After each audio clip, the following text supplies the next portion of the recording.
So this movie is about a school shooting. Even though that sounds controversial today, this has actually been done before.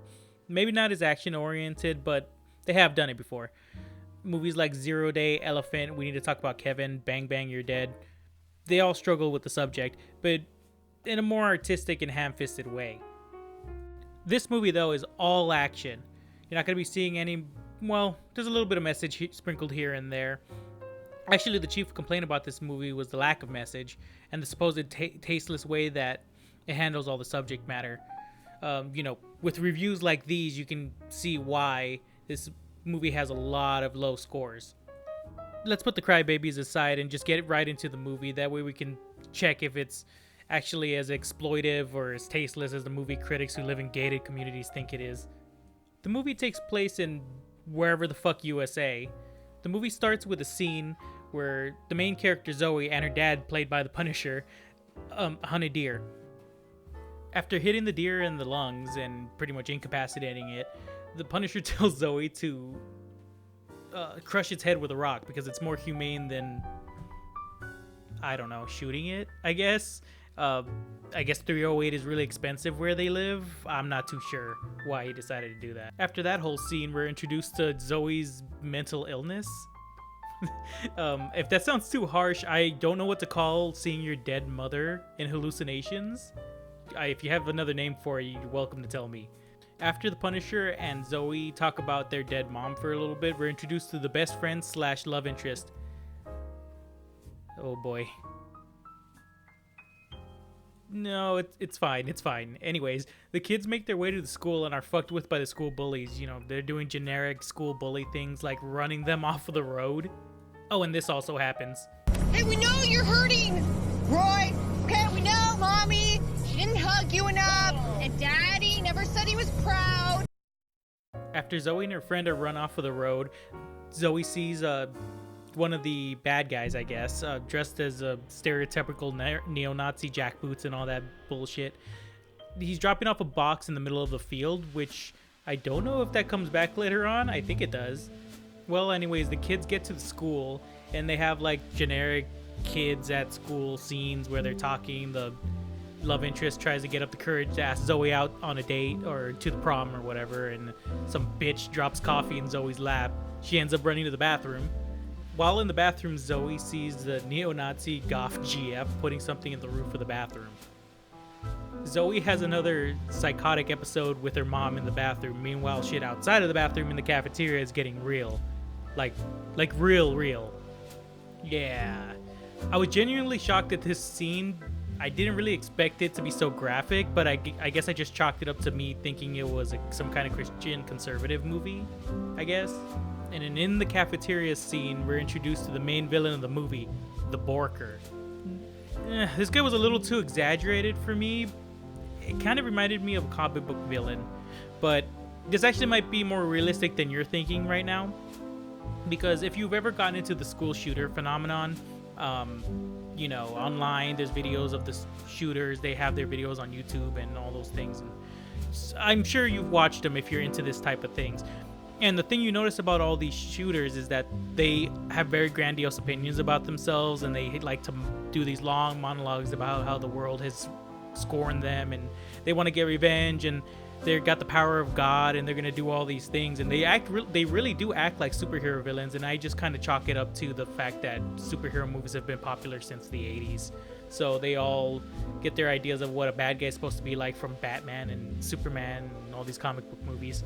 Anyways, we get this long scene pretty much introducing the personality of the Borker. He's the leader of the operation.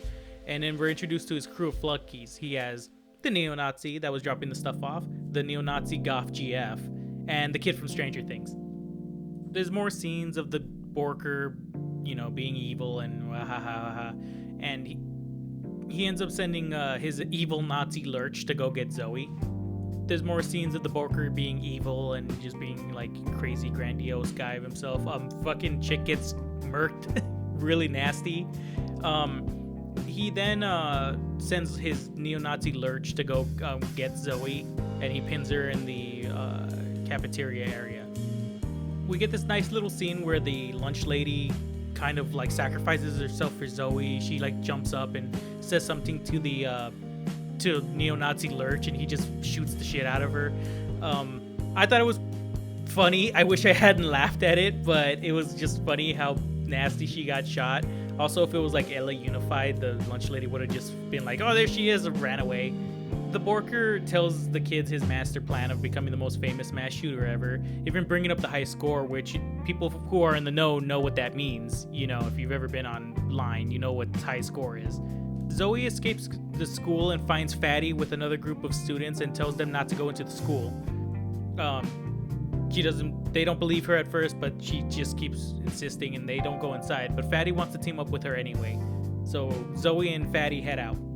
Meanwhile, the Borker has the principal of the school brought to him and confronts him about all the slights that he's done to the Borker. And in a moment of no duh, what did you think was going to happen? The principal apologizes to the Borker, and he just gets shot, like, point blank. And this is when we get our first celebrity appearance in the movie. Real Online Boy gives a very good performance as a scared security guard who pisses himself. Back in the cafeteria, Zoe's love interest tells the Borker that he has the most Instagram followers, which I find hard to believe unless he's just posting like big ass models online. Zoe starts getting kids out of the school, like evacuating them, and this is when I actually learned something. Apparently schools have a stay-in-place policy, which is weird, because why would you want the kids to stay where they can get shot? Why wouldn't you want them to run away, especially when schools are built with windows leading to the outside, so they could just jump through the windows and get out? I don't know why they do that, so the movie taught me something.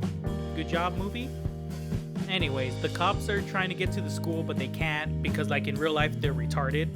Sadly, a bomb goes off and kills Real Online Boy. There's this weird scene with the Borker getting the Spanish teacher to show her jalapenos.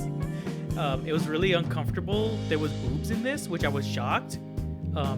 They tried to cover them up with some lens flare so you couldn't really see them, but you could see this lady's torpedo titties. Zoe kills the neo-Nazi goth GF, and somewhere in the distance you can hear me crying. Zoe's running away from Jonah Hill now and manages to incapacitate him.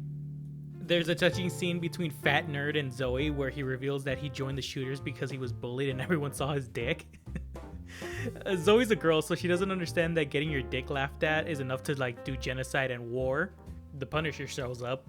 The news are being selfish assholes like they always are, and Zoe gets a call from the Borker. He threatens to kill a kid every 5 minutes till she gets to the gym, so she's off. Zoe stops by the gymnasium, I think, to pick up the nerd, and the Punisher does what he does best. There's a ham-fisted scene in the gym where the Borker monologues to Zoe. Suddenly, Kip comes out to save the day, and just as Quick dies the way he lived, retarded. There's a romantic scene between Zoe and Urkel. Anyways, the Nazi catches up to Zoe and has her pinned down. Zoe pretends, quote-unquote, to be crazy and hear voices, but that doesn't work. Luckily, the Punisher 360 no-scopes the Nazi and everyone continues to be unaware of her schizophrenia. Cast.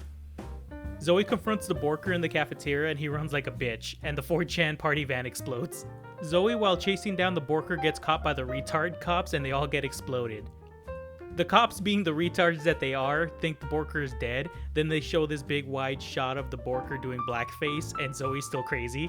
Sheriff thanks Zoe for killing everyone, but Zoe sees the Borker trying to get away. She gives chase and tracks him down to the river. She camps by a tree and snipes him to the chagrin of all Vanguard players and stands over the dying Borker. She picks up a rock, holds it over his head. You get a flashback to the beginning of the movie with the deer and killing it fast, but she wants him to suffer, so she just throws the rock to the side and lets him bleed to death, says much too good for children, and walks away. So what did I think about the movie? The movie was not bad. It was a nice little action flick. I think a lot of the hate for this movie comes from the fact that Ben Shapiro had a big hand in promoting this movie. He promoted it all over his site, The Daily Wire. He probably had some money in it. He was saying he was part of the producing studio. And I think that's why this movie got a lot of flack. Because it's got a 64% on Rotten Tomatoes from the critics, and it's got 93% from the audience. So you can kind of see where everybody's little things line up. So I mean, and I really think that's what it was, because it wasn't the directors. The directors are brand new to filmmaking. They haven't really made any films before. The films before this were just some crappy little indie flicks that they did. The could have been the production house, because the production house Bonfire Films they've made very good movies already. They've produced Dragged Across Concrete, Brawl in Cell Block 99, and the amazing movie Bone Tomahawk. All of them super violent and really in your face. So that kind of just shows why this movie was so violent and so like in your face, because that's the type of movies that they make. The other reason might be that the movie didn't really try to push any agenda or try to really shove a message in your face. It had little messages here and there, and every time they could ham-fist, they ham-fisted, but ultimately it doesn't feel preachy. And I feel like a lot of the movie critics, their criticisms came from the fact that it was either like quote-unquote exploiting school shootings or exploiting tragedies and offering no solutions, which it's a fucking movie. It's not supposed to offer you solutions. What the fuck am I supposed to get my political beliefs and what I should vote for from a movie? From fucking Batman telling me that I should whatever. Anyways, I feel like that's what the critics wanted, and that's why they were going after it. I mean, critics love movies where it has a big agenda and a big message in there. Like, it's not talking about banning guns or toxic masculinity, or in the case of there's something, we need to talk about Kevin. That the whole theme of that movie was women that hate their own children, and I'm serious about that. But in terms of actual watchability, it's pretty good. It's an action movie in the same vein as Toy Soldiers or Demolition High. This movie's been done before. I just don't think they tried to tie it to Columbine, because Columbine hadn't happened yet when those other movies came out. But I would recommend it, especially for the unpolitical and people who just want to shut off the old noggin and watch a chick murk some assholes. If you're looking for a political message, right or left, this one's not going to do it for you. But there are a lot of movies like that nowadays. And, yeah. Seriously, watch Demolition High. Demolition High is so good. Dr. D, I bet it's our tea.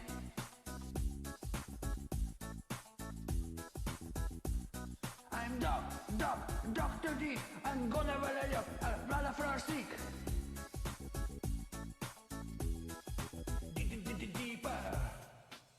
Come on, please help me, Dr. D.